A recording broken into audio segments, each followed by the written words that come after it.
Hello friends, welcome to my next blog. फिर से मैं आप लोग का बहुत बहुत स्वागत करता हूं अपने ब्लॉग में। और जैसा कि मैंने पहले ही बताया था आपको कि मैं क्या करता हूं, मेरा ये सेल्फ इंट्रोडक्शन का थर्ड पार्ट होगा। और इस पार्ट में मैं आप लोग को बताऊंगा कि मैंने जो सेकंड पेपर का बोला था तैयारी कर रहा हूं, उस पेपर में क्या पूछे जाते हैं, क्या सिलेबस है और किस तरह से मेरा प्रिपरेशन चल रहा है। तो मैं बता दूं कि सेकंड पेपर, जैसा कि मैंने बताया था, मेरा मेन सब्जेक्ट जो ग्रेजुएशन में पॉलिटिकल साइंस है। ग्रेजुएशन मैंने पॉलिटिकल साइंस से किया है, तो और पीजी भी ऑब्वियसली पॉलिटिकल साइंस से ही मेरा है, क्योंकि ग्रेजुएशन जो सब्जेक्ट होता है पीजी भी वही होता है। और उसका सेकंड पेपर के लिए आपको कम से कम ग्रेजुएशन के साथ बीएड और पीजी अनिवार्य है। बिना पीजी के आप सेकंड पेपर का फॉर्म नहीं भर सकते हैं। और टीचिंग टीचर के बनने के लिए तो आप लोग को तो पता ही है कि बीएड होना अत्यंत ज़रूरी है ही। बिना बीएड के आप टीचर बन ही नहीं सकते हैं। तो मैं सेकंड पेपर की बात करता हूँ, तो मैं अपने सब्जेक्ट की बात करूँगा, पॉलिटिकल साइंस, जिसमें कि आप लोग को पता है पिछली वीडियो में भी मैंने बताया था कि 150 का एग्ज़ाम होगा, टोटल मार्क्स 150 होंगे और उसमें 120 पे आपका स्कोर काउंट होगा। मेरिट जो होगा वो 120 पे ही आएगा। और बाकी 30 मार्क्स, जैसा कि मैंने बताया था, लैंग्वेज पेपर का वो रहेगा। और लैंग्वेज पेपर में सिर्फ पासिंग पासिंग मार्क्स चाहिए, क्वालिफिकेशन चाहिए 30%। यानी कि 30 मार्क्स का 30% 9 मार्क्स होते हैं। और 9 मार्क्स सिर्फ चाहिए होंगे लैंग्वेज पेपर में। तो चलिए मैं बात करता हूँ मेन पेपर की। तो मेरा 80 मार्क्स का सिर्फ एक पेपर होगा, पॉलिटिकल साइंस।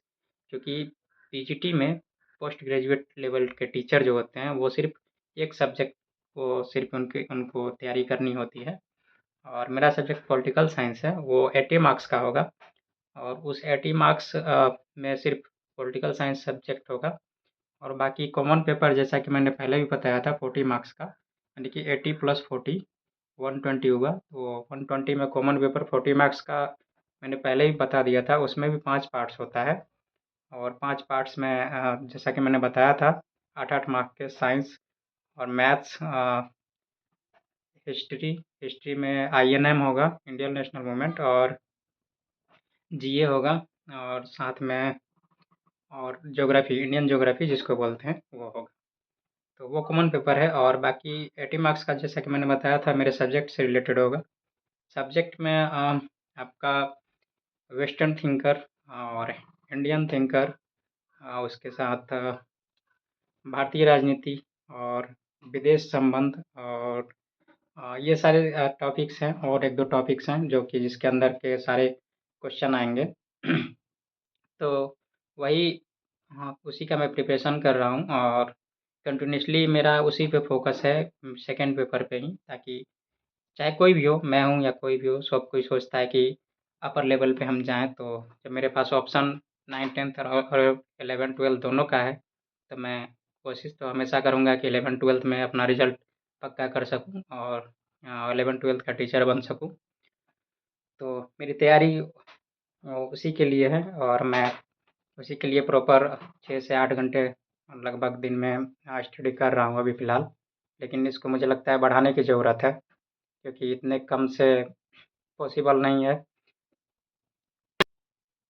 रिज़ल्ट लेने के लिए आप लोग को पता ही होगा कि काफ़ी मेहनत करना पड़ता है। और अभी नौकरी लेना बहुत ही मुश्किल है, गवर्नमेंट जॉब, ख़ास करके बिहार यूपी सेक्टर में, क्योंकि यहाँ पे मैक्सिमम लोग जो हैं, इंडस्ट्री एरिया कम होने की वजह से मैक्सिमम लोग गवर्नमेंट जॉब के पीछे ही अपना टाइम देते हैं जब तक स्टडी पीरियड में रहते हैं।